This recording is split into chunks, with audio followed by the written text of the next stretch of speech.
সকাল সকাল ঘুম থেকে উঠেই ফুল গাছের কাছে চলে আসলাম। তো মাশাআল্লাহ অনেকগুলাই ফুল ফুটে আছে।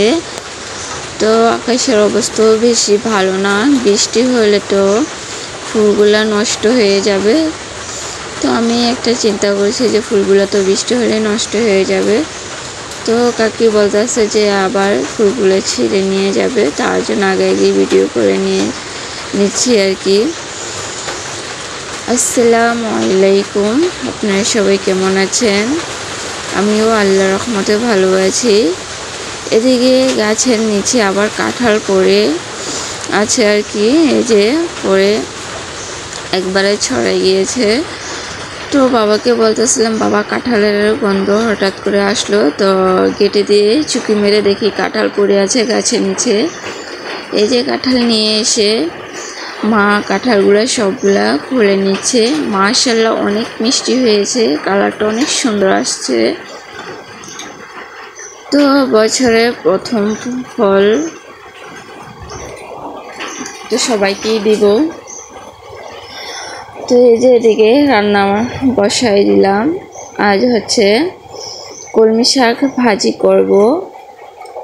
তো তেলটা ভিতরে পেঁয়াজ কুচি, রসুন চাচা দিয়ে দিলাম। আর আমাদের এদিকে এত বৃষ্টি হচ্ছে, কার কার অঞ্চলে কিরকম বৃষ্টি হচ্ছে সবাই কমেন্টের মাধ্যমে জানাবেন। তো এই যে পাট শাকটা কলমি শাকটা ভাজা করে নিচ্ছি। কলমি শাক ভাজি করব, কলমি শাক দিয়ে শুটকিও রান্না করব। মানে ভাজি থেকে আমার কাছে শুটকিটা খেতে ভীষণ মজা লাগে, তার জন্য কলমি শাক শুটকি দিয়ে রান্না করব আর কি।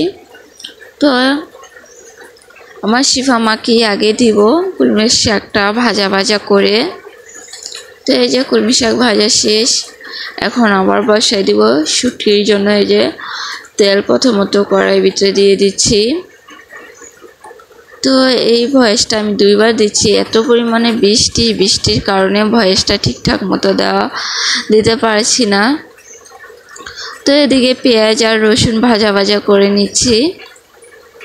আমার ভিডিওটি যদি ইউটিউব চ্যানেল থেকে দেখে থাকেন, প্লিজ সাবস্ক্রাইব করে পাশে থাকবেন। আর পুরাতন আপু ভাইয়াদেরকে অসংখ্য ধন্যবাদ। তো পরিমাণ মতো পানি দিয়ে 2 চামচ মরিচের গুঁড়া দিয়ে দিলাম, 1 চামচ হলুদের গুঁড়া, স্বাদ মতো লবণ দিয়ে দিলাম। তো মশলাটা ভালোভাবে নাড়াচাড়া দিয়ে দিলাম। তো এই যে এদিকে পোয়া শুটকি 2টা দিয়ে দিলাম, পোয়া শুটকি দিয়ে রান্না করব। তো বাড়ির সবাই 2জনকেই দেব শুটকি ভর্তা। তো সবাই পছন্দ করে এইসব খাবার, শুটকি আর শুটকির ভর্তা। তো এদিকে আমি ছোট আলু ছুলতে পারি না, তার জন্য ছিলকা সহ কেটে নিয়েছি, কুচি করে নিয়েছি। এদিকে আলুটা ভালোভাবে কষিয়ে নিচ্ছি ঢাকনা দিয়ে। তো এই যে কষানো হয়ে গিয়েছে, এখন কলমি শাকটা দিয়ে দিলাম আলুর ভিতরে। সবগুলো কলমি শাক দিয়ে দিব। তো নাড়াচাড়া দিয়ে দিব এখন শাকটা। আমার ভিডিওটি যদি ফেসবুক পেজ থেকে দেখে থাকেন, ফলো দিয়ে পাশে থাকবেন।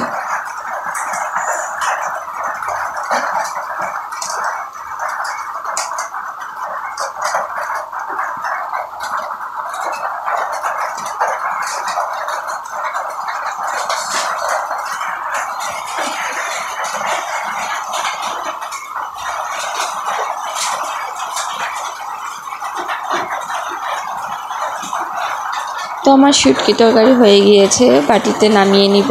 এই যে দেখেন, খেতে এত মজা হয়েছে মুখে বলার মতো না।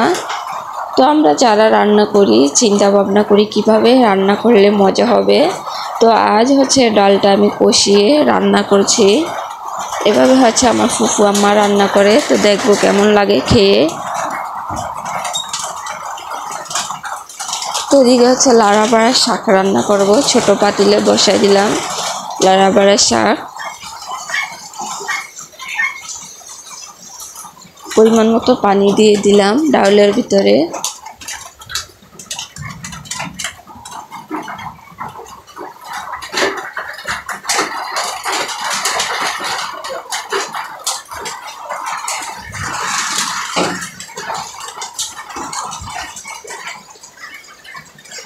আমার ফুফু আম্মার ডাল রান্না এত মজা হয় কি বলবো। তো আজ ফুফু আম্মার মতো রান্না করার চেষ্টা করছি আর কি।